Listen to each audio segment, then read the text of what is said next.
And Glock is known for dropping its mags, which is really cool. By dropping, I don't mean that when you're firing it drops the magazine. By that I mean that when you push the magazine release, it just drops it right out, and then you can slam the next one in and you're good to go. Now a lot of people get extended slide releases. I highly disagree with that and don't suggest it. You just don't want something big sticking out. It's really nasty and horrible and ugly looking.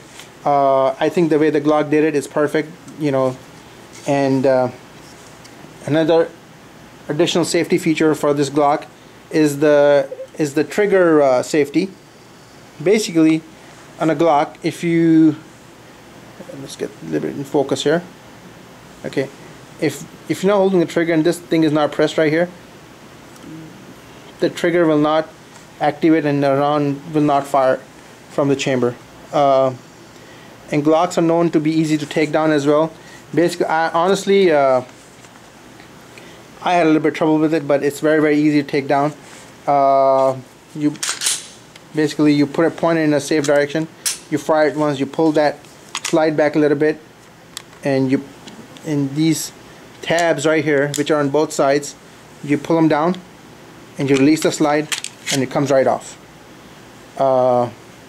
This is reinforced polymer, very high quality, with steel inserts or for the rails, and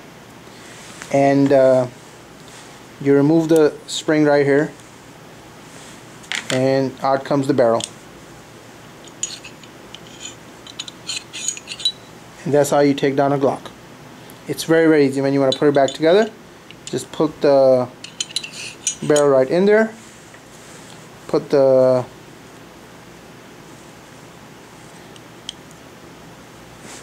spring, the main spring, and just line up these notches right here with the rails right here and just slide it in and cycle it a couple times, and that's how you take down a Glock. It's very easy to take down, and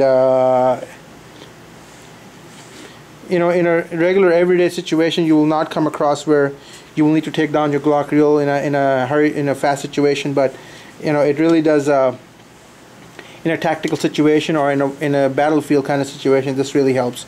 And the third generation Glocks and the fourth generation are equipped with this better round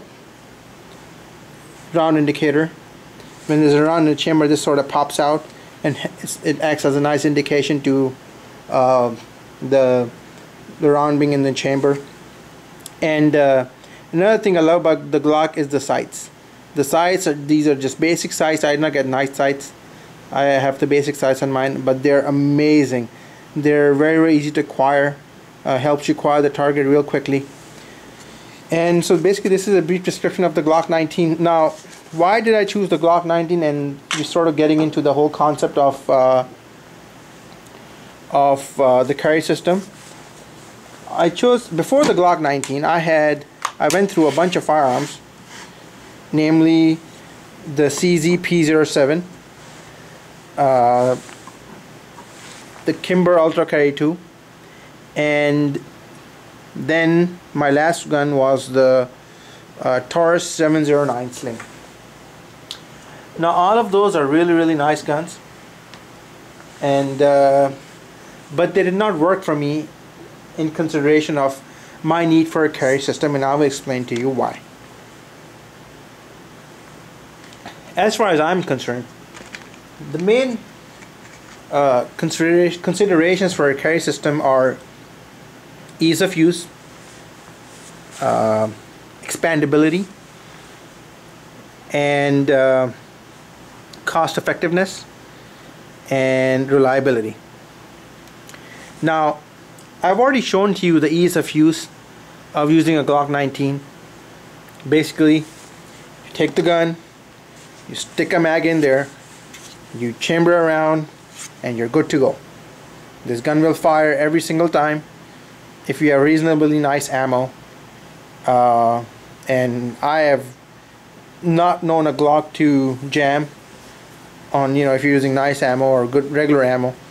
And this is a very, very reliable gun. So reliability and ease of use are very, very high on this gun. So the Kimber Ultra Carry 2, and I had put Crimson Trace grips on it myself.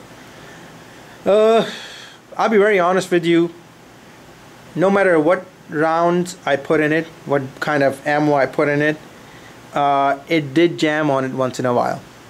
When I would go to the range, it sounded real nice. It was aluminum, stainless looking 3-inch barrel, 3-inch barrel, yes, and it looked really nice, had a nice laser on it, but it would jam on it once in a while at the range.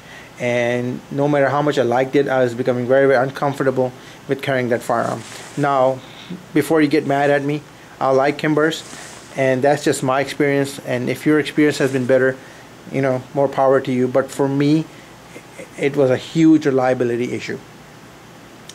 And so I went to the CZ P07. That's an excellent firearm.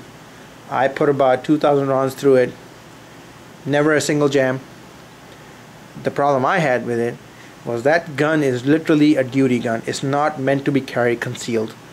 It had a lot of sharp edges on it. So I thought, okay, I'll just give it to a gunsmith to dehorn it, which basically means they take off all the sharp edges, put them and, you know, make them into round edges.